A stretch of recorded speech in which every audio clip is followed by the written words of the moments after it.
So I'm going to share this video that somebody posted, but before I do, I'm going to cover a couple of things, well, touch based on it because I explained them before. So one of the things is the cross, as you can see there, traditional Ethiopian crosses. So you see the Ethiopians are Gentile nations, they're Hamites.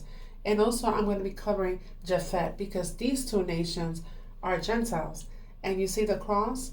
And I also want you to see that the next image is that it says that I am, because we were taught I am means Yahuwah, but it doesn't. I'm going to show you what it means.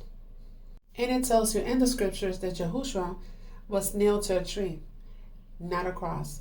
And from that tree he hung. So right there it says, I am the cross of the sun and the matter of Saturn.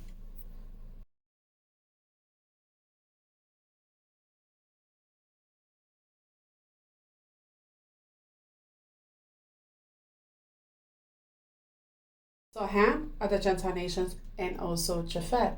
So Japhet are over Europe and Asia, Eurasia. And all that territory was, a lot of it was ruled by black nobility, your black kings and queens at that time.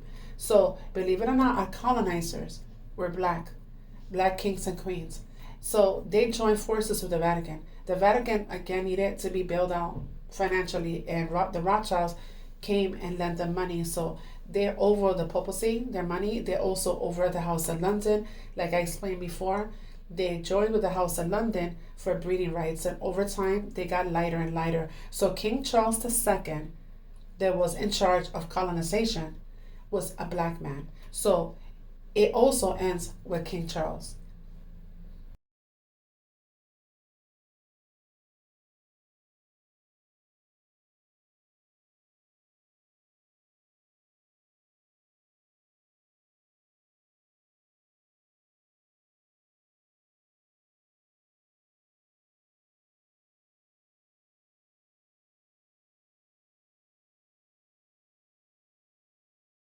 So Nimrod was black. His grandfather was Ham, and the first African. Second, his father Cush was the ancestor of the Ethiopians. So you see the Ethiopian Bible, those are Gentile nations. And the cross, again, the cross has nothing to do with us. You see Nimrod in the cross. So Esau came over and killed Nimrod and took over. So these families, these Gentile nations, were fighting among each other. So Japhet are black, we're black, and so is Ham. So Esau killed Nimrod. He was in charge of Babylon, which is the east coast of the U.S., and he took over.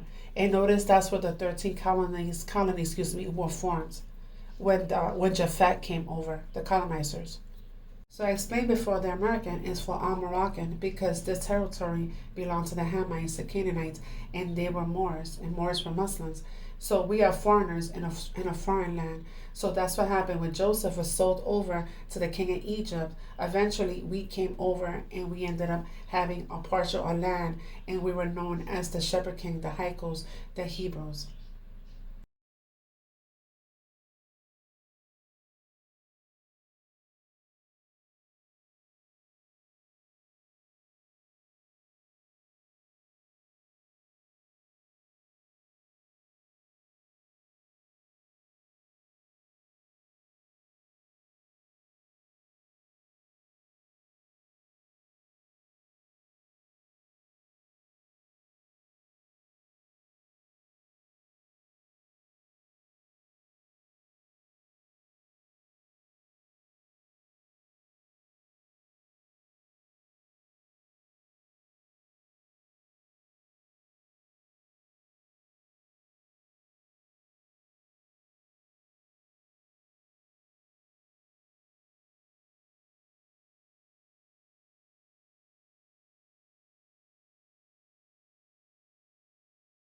And this is the reason that they still celebrate Black Pete in the Netherlands, is because that's when the Neanderthal, the wild man, took over the kingdom of the Moors.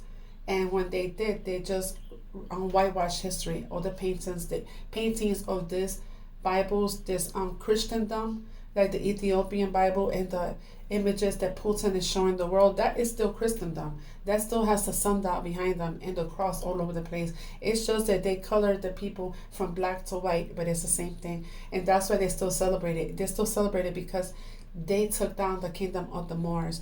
This happened when the Egyptians made a race of people from monkey and their gods. They created a man, a Neanderthal. They lived in caves. And no, not every white person is a Neanderthal.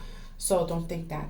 So anyway, just like if you see how all the way, these are hybrids. They always did this. If you see the artwork of the Egyptian, how they will fuse a man with a bird, a man and a lion or a cat.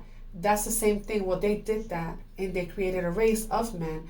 And that man, the wild man, eventually took down the kingdom of the Moors and they took over.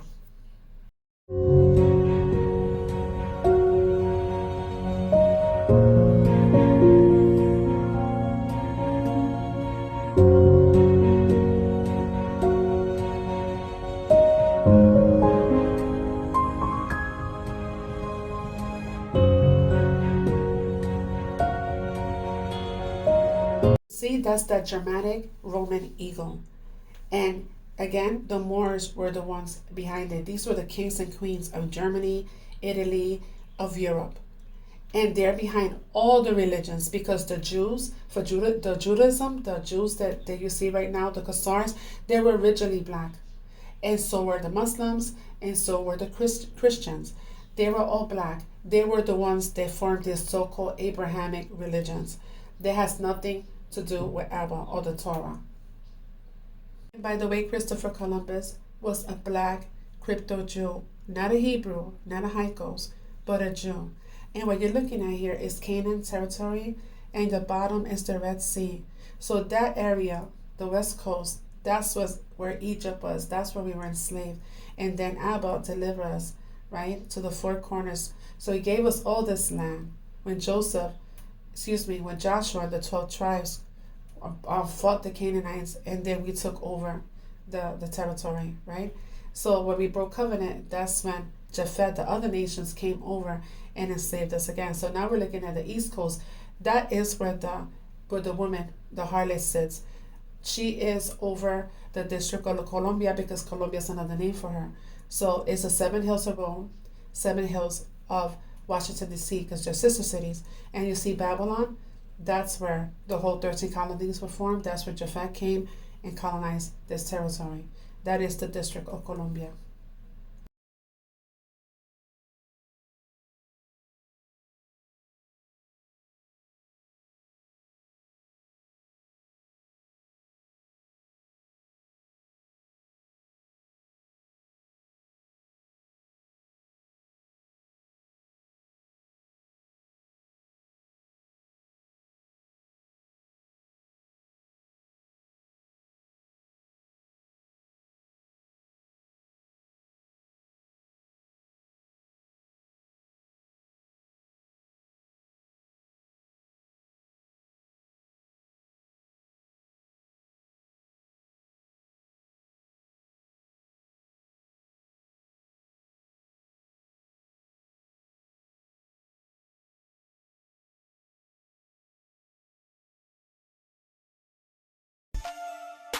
The Jews, as we shall have occasion to see, were originally, undoubtedly, a dark-skinned and woolly-haired race.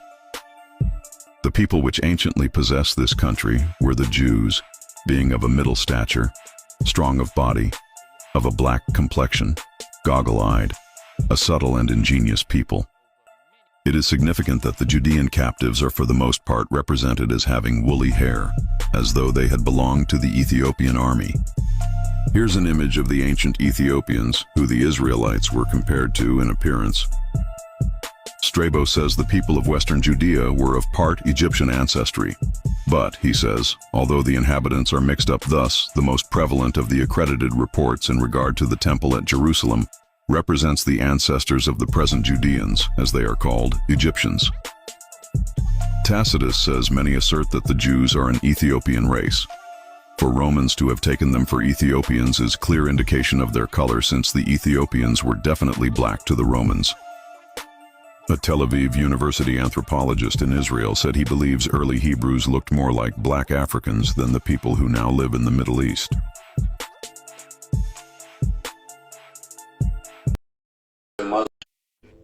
Jews and Muslims in British colonial America. Jews and Muslims in British colonial America. You see these two symbols right here? And then you see the tree, signifying a family tree, a branch of genealogy. And you can interpret it however you want. This is by Elizabeth Hirschman and Donald Yates. Very good informative book, very scholarly, a lot of sources to verify the information. In this work, we present a series of colonial documents, contemporary first-hand accounts, records, portraits, family genealogies, and ethnic DNA test results, which fundamentally challenge the national storyline depicting America's first settlers as white, British, and Christian, all right? They weren't white or British or Christians. All right, you guys ready? We postulate that many of the initial colonists were of Sephardic, Jewish, and Muslim Moorish ancestry, right? Correlating with everything we're learning, right? Usually arriving as crypto-Jews with their religious adherents disguised as crypto-Muslims, all right? Disguised as crypto-Muslims, Moors. These immigrants served in prominent economic and political, financial, and social positions in all of the original colonies. So again, our colonizers were Japhet, and they were originally black. So the King of England is related to the Prophet Muhammad. The Mahdi will be coming from a descendant of the Prophet Muhammad, and all presidents are related to the King of England minus one. So making Obama also a Muslim, because that's who he is. And that's why Sharia law in the Muslim movement is rising, because that's what's going to take over.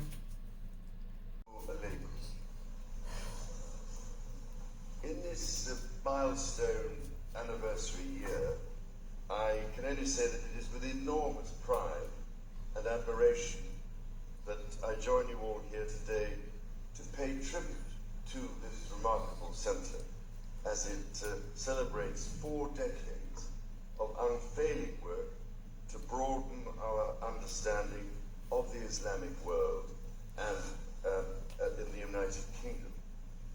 You're absolutely right that John McCain has not talked about my Muslim faith, and you're absolutely right that that has not come my Christian faith. And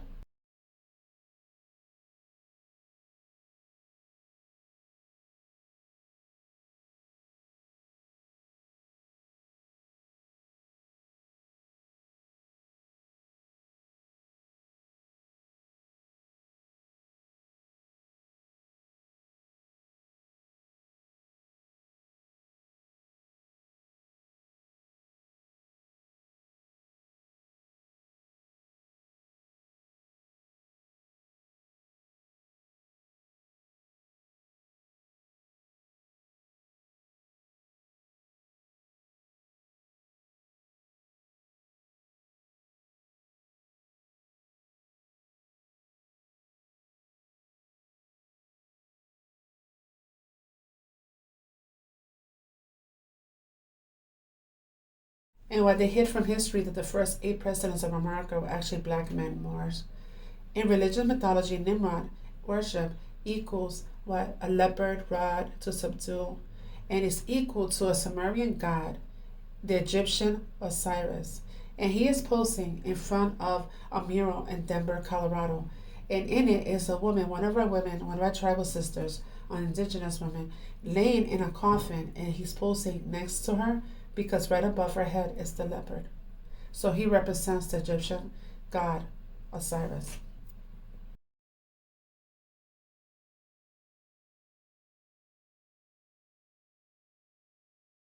So that is the flag of Morocco. It is the X, and I am going to share that video what the X really means.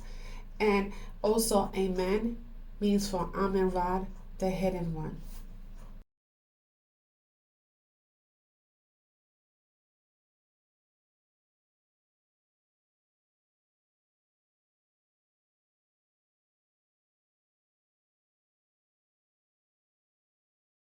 also could poison this field with his own thinking, that he could destroy himself, and that phenomena such as drug addiction and alcoholism are aspects of the perversion of energies, that they are the sickening of the field of the imagination that surrounds the body. So we have a problem that goes back to the dawn of time as to what is imagination, how does it work, and is there a solid structure there, and how can we direct it, or how does it direct us? All this was part of ceremonial magic, became involved in the Kabbalah, and has more lately taken its place in metaphysical psychology. All of these elements, therefore, must be brought down to some level where we can use them, where we can find out what they're doing to us or what we are doing to them. At the present moment, the astral light is largely the product of what we have done to it. This field is a kind of field of the ghost world. It is the field of the invisible, but in a sense bound to the visible form of life. The Egyptians knew this ghost or phantom world. They also equated it with sleep and dreams, and believed in many cases, and perhaps correctly, that the dream life of the individual is not a mere fantasy. It is a fantasizing of something else. Anyway, we find in modern thinking there has come out of it all a kind of concept of magic. The magic of accomplishing certain purposes by dramatic intensities of the will. With magic also has come an absolutely necessary correlative, and that is ritual. Now, the Indian on the reservation here in the Southwest is a good example of a primitive magic lingering on through time. An Indian finds a little pebble. It is a nice little pebble. He puts it away to keep, but the pebble is still a pebble. But later he finds another pebble, which he likes, and he puts it side by side with the first one. He likes the combination, so he ties a thread around it and put a feather in one end, and it isn't two little rocks anymore. It is now a fetish. Now, a fetish is something that has magic power, a combination of things that is not ordinary. Things in their ordinary states are not fetishes, but when they are put into an extraordinary relationship with themselves or each other, then they gain magical influence. And the two little stones that would have done nothing in their natural state suddenly may have the power of life and death in the mind of the Indian who has created a fetish from them. This is another aspect of the same thing as the so-called ghost and dance and mask rites of ancient peoples. We have an exhibit in the library here now of the sacred masks of the Southwest American Indians. The Indian is perfectly aware of the fact that the mask is made by himself. He is perfectly aware of the fact that when he is wearing it, he is still himself. But when he combines the mask with himself, something happens. While he is wearing this mask, the astral light has stepped into his consciousness. Magic. He is no longer simply a member of the tribe. He is now some kind of a strange being conjured up by sorcery, conjured up by imagination, by ritual, rite, and symbol. Therefore, the Indian, I've been up to where they put these dances on once a year, and a young Indian, for instance, with a mask, will be approached by his own family, his wife, his mother. But where he is wearing the mask, they will pray to him as a god. The moment he takes it off, he's back on earth. But in the midst of ritual, of magic, of transformation, something happens. Eliphas Levi, the French transcendentalist, says that these things are creatures of the astral light. There's something that is not also... Like I explained before, he is the clone of Akhenaten, the image that comes back to life. And these gods, they will wear those big hats because they were hiding their big elongated skulls because they were from the fallen, the seed of the fallen. That's who they are. And that's why they will wear the serpent right in the pineal gland, right in the front, because they are Canaanites, the children, descendants of Cain, the bloodline of the serpent.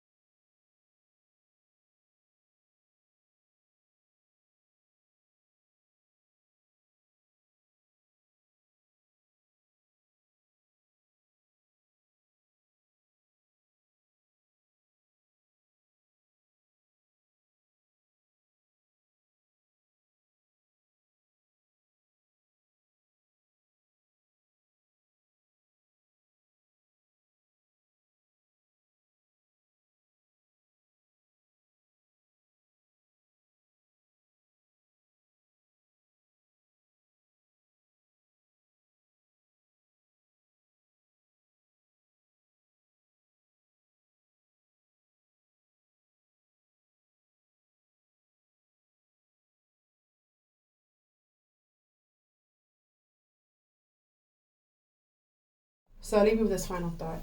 Get out of religion because it's part of the Illuminati pyramid because it is mind control. And the ones that gave us the religions are actually the dark races, Ham and Japhet. Because remember the Ethiopians and the cross and the oldest Bible, the Ethiopians, those are Gentile nations.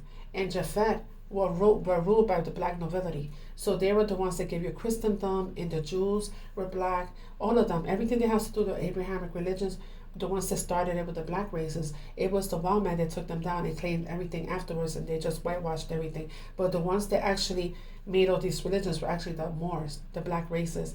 And it's why, because at the end of times, everybody, all these people with all these religious mind control beliefs are going to turn on each other and kill each other. It's a big slaughter. That's what's going to happen because that's what's happening now. There's a giant movement, a Muslim movement rising throughout the world, especially in America. At the same time, surprise, surprise, another religion, the Hebrew Israelite movement, that's rising, and there's one in particular that happens to be wearing the Star of Rephaim all over the place. So these movements are rising, and what's going to happen? They're going to kill each other off. That's what's going to happen. And that's what they want because they want the numbers to go down. Because you could control a smaller group of people than larger group of people.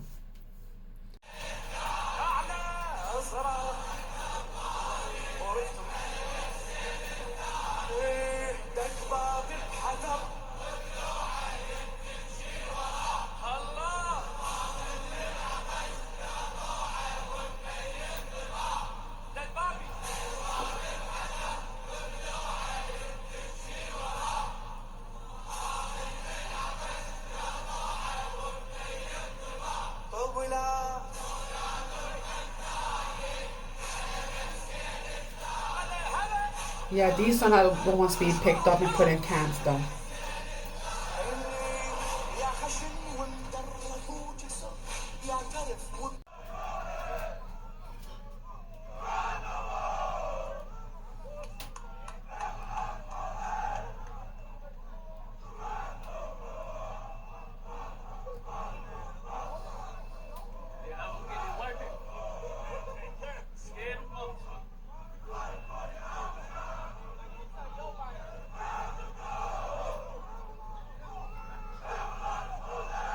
The Hebrew Israelite movement, black supremacy, hate groups.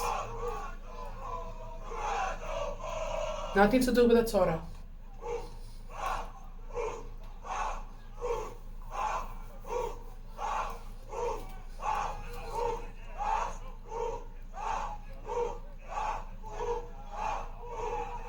You see what's coming, right?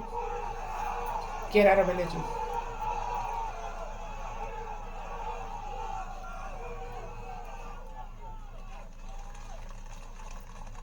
Meanwhile, these are our people in the camps that they rounded up. And I told you that in the Strong Concords, when you look up that number that you call ISIS for, it tells you the definition of that number is an Israelite. And you can hear them inside there praising and worshiping Yah.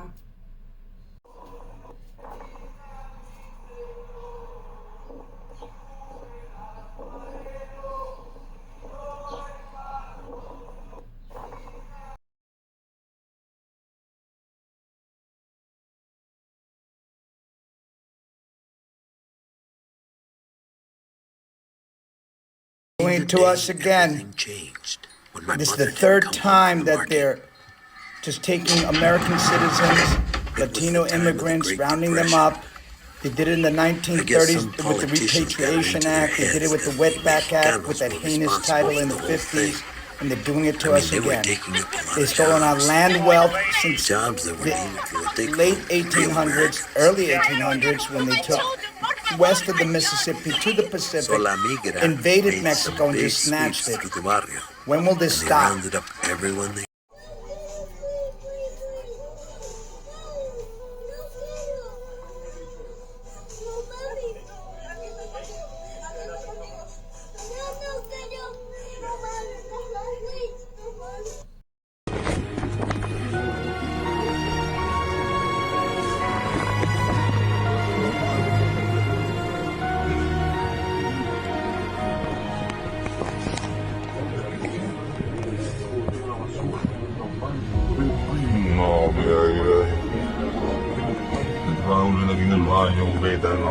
chimbo mami con nos.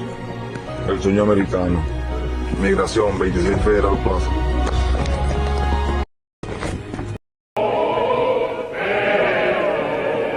I'd like to help you out, son.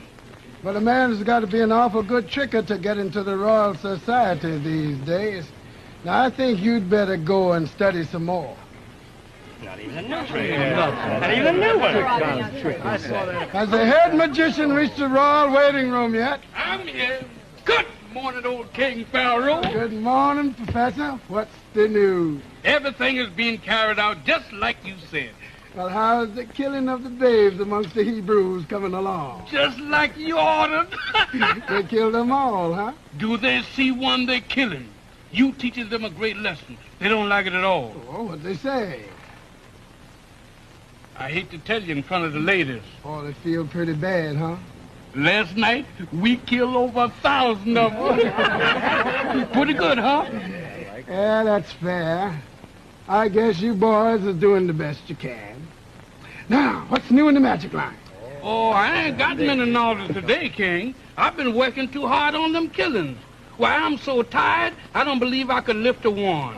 Doggone, you were supposed to be the chief feature at the meeting this morning. Now look at the turnout you got here. All on account of my telling them that you was coming.